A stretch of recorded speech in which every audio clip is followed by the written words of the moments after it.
नेहा मराठी कलाकार या माझ्या यूट्यूब चॅनलवर तुमच्या सर्वांचे अगदी मनापासून स्वागत करते। तर कसे आहात सर्वजण? आय होप मस्त आणि मजेतच असाल। तर सर्वांना सर्वप्रथम श्री स्वामी समर्थ।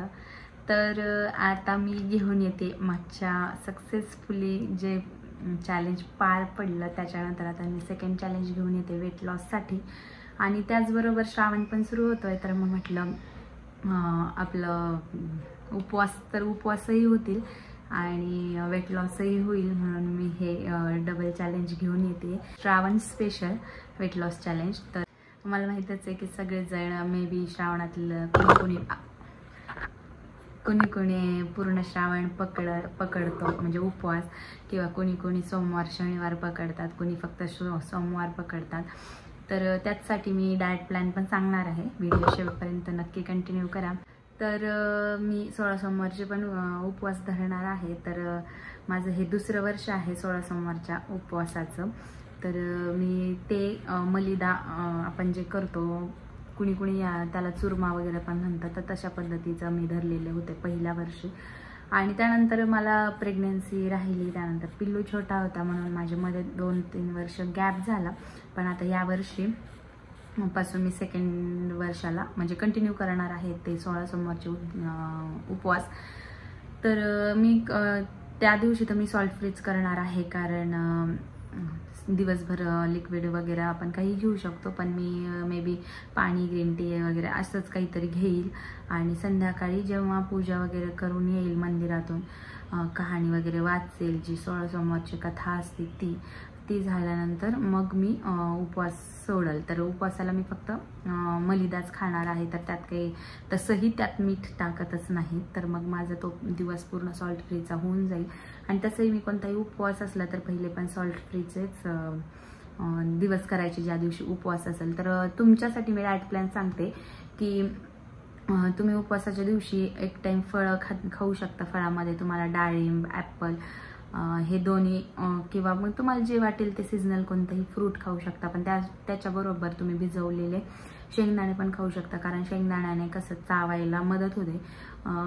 आपण शेंगदाणा जर एक जरी चावला तर तो 32 वेळा चावायला आपण एकदम इझी जातं, पण दुसरे कोणते फळ घेतले तर ते 32 वेळा चावायला खूप कठीण जातं। त्यामुळे तुम्ही काकडी, सॅलेडमध्ये काकडी पण घेऊ शकता उपवासाच्या दिवशी।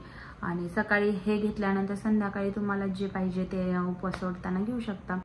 फक्त काहीही घ्या, पण ते फक्त एकच फॉर्म्युला आपल्याला फॉलो करायचा जेवताना, की प्रत्येक घास आपल्याला 32 वेळा चावून खायचा आहे। आणि त्यामुळे आपल्या वेट मॅनेजमेंटमध्ये किंवा वेट लॉसमध्ये पण खूप मदत मिळते। आणि मेन म्हणजे आपल्याला पोर्शन कंट्रोल खूप छान करता येतो 32 वेळा चावल्यामुळे, कारण खूप कमी जेवणामध्ये आपलं पोट भरतं। त्यामुळे पोर्शन कंट्रोलचा म्हणजे असं वेगळं काही एफर्ट्स घ्यावे लागत नाहीत पोर्शन कंट्रोल करण्यासाठी।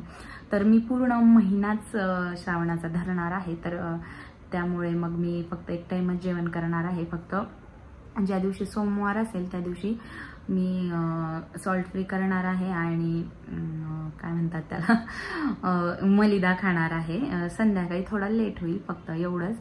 आणि पूर्ण श्रावण महिन्यात म्हणजे मध्ये जे पण आहे तर ते मी दुपारीच 4-5च्या दरम्यान जेवण करून घेणार आहे। म्हणजे मला सकाळपासून आणि दुपारनंतर पण मला सर्वाइव्ह करायला, म्हणजे भूक वगैरे मॅनेज करायला मदत होईल। तर मग जेवणात पूर्ण महिनाभर एक टाइम जेवून काढायचा आहे। तर त्यामुळे जेवणात काही म्हणजे असं सगळे पदार्थ आपल्याला घ्यायचे। मेन म्हणजे आपल्याला दही घ्यायचं आहे, दह्यातून आपल्याला खूप छान प्रोटीन मिळतं। त्यानंतर आपल्याला सॅलड घ्यायचं, सॅलडमध्ये आपल्याला काकडी, गाजर, कांदा आणि काकडी हे तर मेन आहे। आणि एक्स्ट्राचं आपण बाकी सगळं ॲड करू शकतो।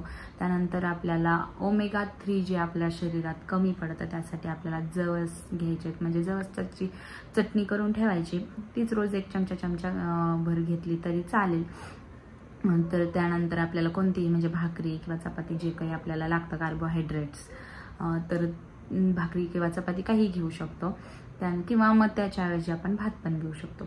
तर ते पण घ्यायचं आहे, म्हणजे दही आणि सॅलड कंपल्सरी। त्यानंतर आपल्याला कडधान्यामध्ये एक छोटी वाटी भरून कच्चे घेतले तरी चालतील, किंवा शिजवलेली तर त्याची उसळ वगैरे केली असेल तरी चालेल।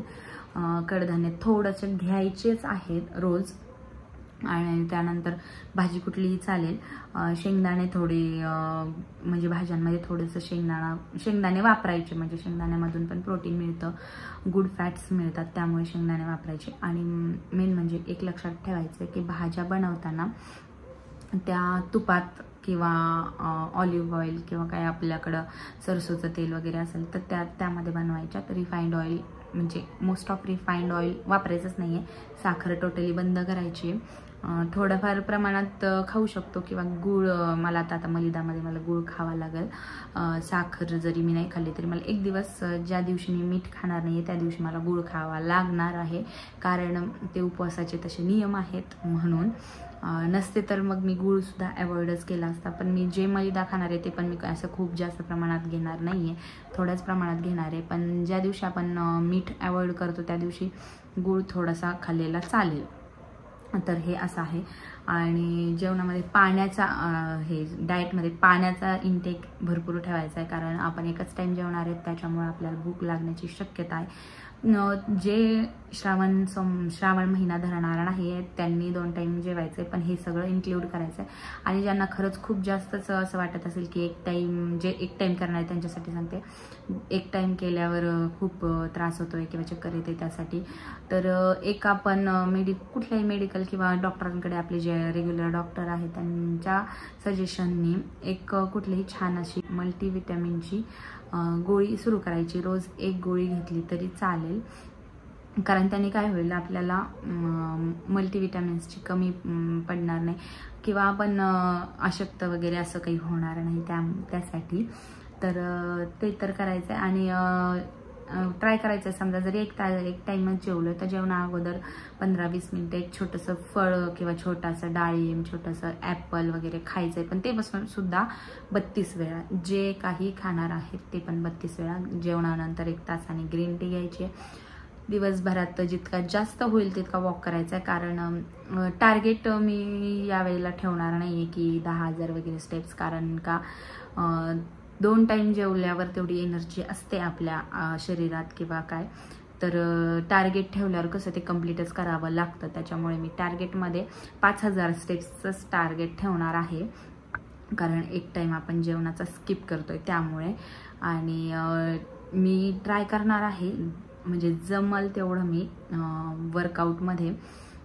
वर्कआउट तर करणारच आहे, पण योगाचा सुद्धा थोडासा इन्क्लूड करणार आहे. योगासुद्धा किंवा सूर्यनमस्कार, ह्या दोन्हीपैकी एक मी तसं तुमच्यासोबत शेअरच करेल की मी काय करते किंवा काय नाही. म्हणजे ज्या वेळेला जे करेल ते तुमच्यासोबत शेअर करेलच. तर पण मी योगा ट्राय करणार आहे, कारण योगामुळे शरीराला फ्लेक्झिबिलिटी येते. आणि मेडिटेशनचं पण मी ट्राय करणार आहे की थोडंसं मेडिटेशन पण करणार आहे.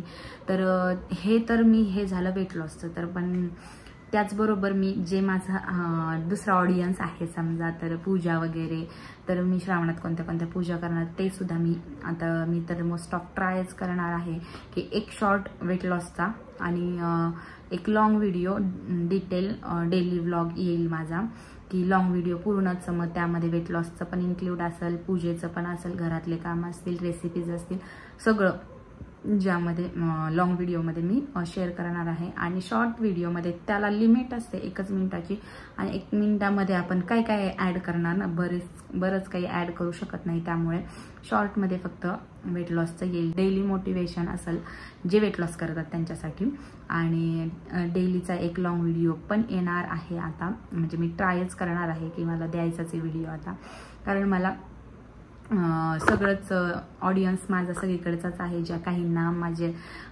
डेलीचे जे कामं वगैरे असतात ते आवडतं, काहींना वेट लॉसचं आवडतं आहे, काहींना पूजेचं आवडतं. त्यामुळे मग मी सगळं हे करून डेली व्लॉग पण एक टाकणार आहे आणि डेली एक शॉर्ट मिनी व्लॉग पण टाकणार आहे. तर नक्की चॅनलला सबस्क्राईब केलं नसेल तर सबस्क्राईब करून ठेवा, कारण खूप छान छान व्हिडिओज आता येणार आहेत आणि मस्त मस्त आपले सगळे सण पण येत आहेत, आणि त्यामध्ये आपण वेट लॉस कसं करताय याची ही तर खरी चॅलेंजच आहे. कारण प्रत्येकाला माहिती आहे घरच्यांनी फोर्स केला ना तर नाही होत. म्हणजे खूप कंट्रोल जेवढं आपण मनावर केलेलं असतं ना ते सगळं सुटून जातं, पण तेवढ्यात आपल्याला कंट्रोल करायचं आहे. आपल्या स्वतःला चॅलेंज दिलेले आहे ते पूर्ण करायचे, आपल्याला दुसऱ्या कोणाला दाखवायचं नाही किंवा काही नाही. आणि एखाद्या वेळेस नाहीच झालं फॉलो, की नाहीच करण्यात आलं, तरीही काही हरकत नाही. आपल्याला काही कुणी सुळावर चढवणार नाही की तुमच्याच्यानी नाही झालं. एक दिवस नाही झालं, दुसऱ्या दिवशी परत फॉलो करायचं. पण मी उपवास याच्यासाठी करते की उपवास असल्यावर दुसरी तिसरी गोष्ट तोंडात जात नाही. आणि जर उपवास नसेल तर मग कोणाचा फोर्स असतो किंवा कोणी काय हे देतात, शब्दा वगैरे पण देतात की खा वगैरे असं, किंवा ब्लॅकमेल करतात किंवा इमोशनली ब्लॅकमेल करतात. त्यामुळे मग उपवासाचा बहाणा सांगितला तर, म्हणजे उपवासाचं नाव सांगितलं तर कोणी काही आपल्याला फोर्स पण करत नाही.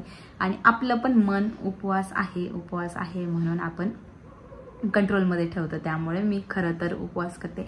आणि तसं तर चांगलंच असतं म्हणा उपवास केलेलं दर श्रावणात. म्हणजे मी पहिलं करायचे, लग्नाच्या अगोदर खूप केलेलं आहे मी श्रावणात उपवास वगैरे, महिना धरलेला आहे. महादेवाचं पण खूप जास्त सेवा केलेल्या आहे. ते खडी साखरेवरचे केले होते. आणि त्यामुळे म्हणजे मला सवय आहे उपवासांची आणि त्यातली त्यात सेवेची पण. तर मग सगळेच आता व्हिडिओज येणार आहेत, सेवेचे येणार आहेत, डेली व्लॉग्स पूर्ण येणार आहेत आणि वेट लॉसचे पण. तर स्टे ट्यून. तर पुन्हा एकदा सांगते, आपल्या डेली टार्गेट्समध्ये असणारे 5000 स्टेप्स, कारण मला अशक्तपणा येऊ नये आणि घरचं पण सगळं काम वगैरे आणि सेवेला पण भरपूर टाईम लागतो. त्यामुळे डेली टार्गेट्समध्ये मी आज ह्यावेळेस 5000 स्टेप्सचंच टार्गेट ठेवलेलं आहे. त्यानंतर 5 लिटर पाणी, त्यानंतर डेली टार्गेटमध्ये असणारे 1 मील अ डे, म्हणजे एका दिवसात एकच वेळा जेवायचा आहे. आणि त्याच्यानंतर असणार आहे की ग्रीन टी, 2-3 वेळा तरी ग्रीन टी मी घेणार आहे. डेली 15 ते 20 मिनिट किंवा अर्धा तास वर्कआउट, आणि त्यातली त्यातच 10 किंवा 15 किंवा 20 सूर्यनमस्कार किंवा कोणताही योगासनं कोणतेही किंवा मेडिटेशन, सगळं म्हणजे त्यातलं कोणतंही मी असं आलटून पालटून करणार आहे. असं फिक्स नाही की ह्या दिवशी हे किंवा काय. पण तर मी शॉर्ट्समध्ये सांगणारच आहे की डेली टार्गेट्स माझे काय आहेत किंवा मी किती फॉलो केले किंवा किती नाही. त्यामुळे ते शॉर्ट्समध्ये सांगते. आणि मेन म्हणजे एक काम करायचं आहे आपल्याला, वेट लॉस करायचं आहे, तर आपल्याला apple cider vinegar, chia seeds, green tea आणि जवसाची, कोणत्याही जवसाची चटणी किंवा काय जे असेल, पण जवस कंपल्सरी आपल्याला खायचं आहे. तर ते कशाही पद्धतीने आपण खाऊ शकतो. पण मे बी मला असं वाटतं जवसाची चटणी करून ठेवलेलीच बरी पडेल. रोज 1 चमचा चटणी आपण खाऊ शकतो, दह्यात टाकून म्हणा, कशात टाकून म्हणा. तर हे फक्त फॉलो करायचं आहे. ॲपल सायडर व्हिनेगर आपल्याला जेवणाच्या 1 तास अगोदर घ्यायचं आहे, म्हणजे घ्यायचंच आहे, ज्याने आपल्या क्रेविंग्स कंट्रोल होतात आणि वेळी अवेळी आपल्याला भूक लागत नाही. आणि ग्रीन टी ह्याच्यासाठी जेवणानंतर 1 तासाने, की आपण जे जेवलोय ते आपल्याला छान असं पचन होतं आणि आपल्याला मेटाबॉलिझम पण आपला वाढतो ग्रीन टीमुळे. त्यामुळे ग्रीन टी घ्यायची आणि होईल तेवढं ॲक्टिव्ह राहायचं दिवसभर. तर एवढंच मी हे करणार आहे. मी खूप जास्त हार्ड यावेळेस चॅलेंज घेतलेली नाही आहे. त्यामुळे कारण मला हेच खूप हार्ड वाटतं आहे की दिवसातून फक्त एकदा जेवणार, म्हणजे ते माझ्यासाठी नाही आहे, पण म्हणजे मला तर मी तशी माझी मनस्थिती मी बनवलेली आहे. पण माझ्या शरीराला त्याचा काही त्रास होऊ नये म्हणून मी बाकीच इकडं जर मी खूप आहार कमी केला किंवा एक टाइम जेवते, तर मग मी वॉकला किंवा एक्सरसाइजला थोडं कमी केलं आहे त्याच्यामुळे. आणि तसंच तुम्ही बघा आता तुम्हाला कसं करायचं आहे, किंवा तुम्ही 2 टाइम जेवणार असेल तर तुम्ही पहिल्यासारखे माझे जे पहिले डेली टार्गेट्स होते ते पण फॉलो करू शकता.